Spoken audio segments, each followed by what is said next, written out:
അഗ്നി 5 മിസൈൽ പരീക്ഷണം വിജയകരമാക്കിയ DRDO ശാസ്ത്രജ്ഞരെ അഭിനന്ദിച്ച് പ്രധാനമന്ത്രി നരേന്ദ്രമോദി. MIRV സാങ്കേതികവിദ്യ തദ്ദേശീയമായി വികസിപ്പിച്ചാണ് അഗ്നി 5 രൂപകൽപ്പന ചെയ്തത്. മിഷൻ ദിവ്യാസ്ത്ര എന്ന പേരിലായിരുന്നു അഗ്നി 5 പരീക്ഷണം നടന്നത്. ആർ രാധാകൃഷ്ണൻ ഡൽഹിയിൽ നിന്ന് വിവരങ്ങൾ നൽകും. രാധാകൃഷ്ണൻ, ഇന്ത്യയുടെ അഭിമാനം വാനോളം ഉയർത്തിയ ശാസ്ത്രജ്ഞർ, അവരെ അഭിനന്ദിച്ചുകൊണ്ട് ഇപ്പോൾ പ്രധാനമന്ത്രി വ്യക്തമാക്കിയ കാര്യങ്ങൾ എന്തൊക്കെയാണ്?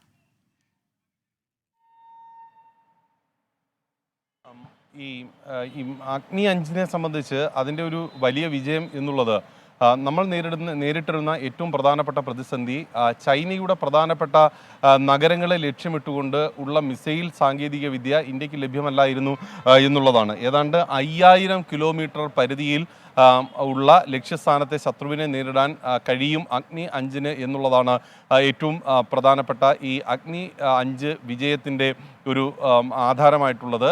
ഇതിൽ ചൈനയുടെ ഒരുപക്ഷെ അവരുടെ തലസ്ഥാന നഗരമായിട്ടുള്ള ബീജിങ്, പ്രധാനപ്പെട്ട വാണിജ്യ നഗരമായിട്ടുള്ള ഷാങ്ഹായ് ഒക്കെയുള്ള നഗരങ്ങളെ ലക്ഷ്യമിട്ടാൽ പോലും അത് വളരെ കൃത്യമായിട്ട് പതിക്കുന്ന വിധത്തിൽ അഗ്നിക്ക് അവിടെ ചെന്നെത്താൻ സാധിക്കും എന്ന വിധത്തിലാണ് ഇപ്പോൾ ഇതുമായി ബന്ധപ്പെട്ടിട്ടുള്ള സാങ്കേതിക കാര്യങ്ങളെ DRDO വിശദീകരിക്കുന്നത്. നമുക്ക് സാങ്കേതിക വിദ്യയുടെ കാര്യത്തിൽ ഈ പ്രതിരോധ വിഷയത്തിൽ ഏതെങ്കിലും വിധത്തിൽ ചൈനയ്ക്ക് ഇനി നമ്മൾ പിന്നിലല്ല എന്നുള്ളതാണ് ഏറ്റവും പ്രധാനപ്പെട്ട കാര്യമായിട്ട് പറയുന്നത്.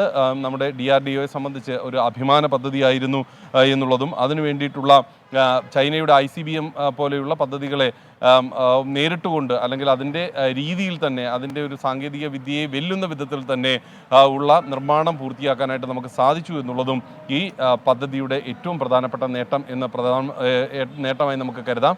അതുകൊണ്ടാണ് പ്രധാനമന്ത്രി നരേന്ദ്രമോദി ഇത് രാജ്യത്തിൻ്റെ ഏറ്റവും വലിയൊരു നേട്ടം, പ്രതിരോധ മേഖലയിൽ രാജ്യമുണ്ടാക്കിയ ഏറ്റവും പ്രധാനപ്പെട്ട ഒരു നേട്ടം എന്ന് പറയുന്നത്. സാമ്പത്തിക മേഖലയിൽ മൂന്നാമത്തെ ലോകരാജ്യം എന്ന രീതിയിലേക്ക് കുതിക്കാൻ പോകുന്ന ഇന്ത്യയെ സംബന്ധിച്ച് പ്രതിരോധ മേഖലയിൽ ചൈന ഉയർത്തുന്ന വെല്ലുവിളികൾ, പ്രത്യേകിച്ച് അതിർത്തി മേഖലകളിൽ ഉണ്ടാക്കുന്ന പ്രശ്നങ്ങൾ, പ്രതിരോധ മേഖലയ്ക്ക് കൂടുതൽ പണമടക്കം മാറ്റിവെക്കേണ്ട സാഹചര്യത്തിലേക്ക് കാര്യങ്ങളെ കൊണ്ട് എത്തിച്ചിരിക്കുന്നു. അങ്ങനെയുള്ള ഒരു അവസ്ഥയിൽ തുല്യശക്തിയാണ് എന്ന വിധത്തിൽ ഉള്ള സന്ദേശം ചൈനയ്ക്ക് നൽകാനായിട്ട് ഈ ഇന്ത്യയുടെ ശ്രമങ്ങൾക്ക് അഗ്നി 5 ഏറ്റവും മികച്ച പിൻബലമായിരിക്കും ഇനി വരുന്ന ദിവസങ്ങളിൽ നൽകാനായിട്ട് പോകുന്നത്. ശ്രീലക്ഷ്മി.